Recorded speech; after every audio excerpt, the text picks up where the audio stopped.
Iran ने मेरे परिवार को निशाना बनाया और मेरे एक बेटे को मारने की कोशिश की। ये दावा किया है इजरायली प्रधानमंत्री बेंजामिन नेतन्याहू ने और आरोप लगाए हैं अपने दुश्मन देश ईरान पर। लेकिन नेतन्याहू ने इस बात का खुलासा नहीं किया है कि ये कथित साजिश कब और कहां रची गई थी या उनके किस बेटे को निशाना बनाया गया था। टाइम्स ऑफ इजराइल पर छपी खबर बताती है कि नेतन्याहू ने एक प्रो गवर्नमेंट चैनल 14 को दिए इंटरव्यू में ये बातें कही हैं। नेतन्याहू के 2 बेटे यार और अनवेर हैं और एक बेटी है। जुलाई में उनके दोनों बेटों और पत्नी सारा को इजरायली अधिकारियों ने एक्सटेंडेड पर्सनल सिक्योरिटी दी थी। नेतन्याहू के बड़े बेटे यार 2024 की शुरुआत से ही अमेरिका के शहर मायामी में हैं। इनकी सिक्योरिटी पर भी इजराइल में खूब हल्ला मचा है क्योंकि आरोप लगे हैं कि यार की सुरक्षा पर टैक्स भरने वालों का पैसा खर्च किया गया है। इंटरव्यू में नेतन्याहू ने आगे कहा है कि सिक्योरिटी कोई लग्जरी नहीं है, इसके बिना वो माने ईरानी सफल हो जाएंगे। आपको यहां बता दें कि कहा जाता है कि नेतन्याहू का परिवार शिन बेट नाम की इजरायली सिक्योरिटी एजेंसी की सुरक्षा में रहते हैं।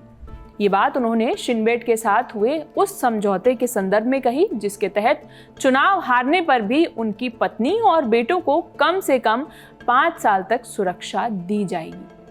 टाइम्स ऑफ इजराइल की खबर ये भी बताती है कि ये समझौता जुलाई में हुआ था और हाल के दिनों में ये फिर से चर्चा में है क्योंकि शिन बेट ने नेतन्याहू के मुख्य चुनावी प्रतिद्वंदी और यशर पार्टी के चीफ गादी ऐसेनकोट को सुरक्षा देने से इनकार कर दिया था। इजराइल में इसी साल 27 अक्टूबर को आम चुनाव होने वाले हैं और शुरुआती रुझानों में नेतन्याहू के लिए अच्छे संदेश देते नहीं नजर आ रहे हैं क्योंकि गादी ऐसेनकोट प्रधानमंत्री पद के लिए नेतन्याहू को कड़ी टक्कर दे रहे हैं।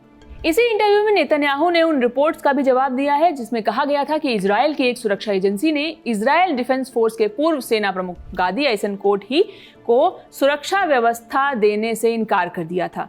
अब 24 अगस्त को माने सोमवार को शिन बेट ने कहा है कि वो ऐसेनकोट को आर्म्ड गार्ड्स रखने की अनुमति तो देगी लेकिन वो उन्हें खुद मुहैया नहीं कराएगी।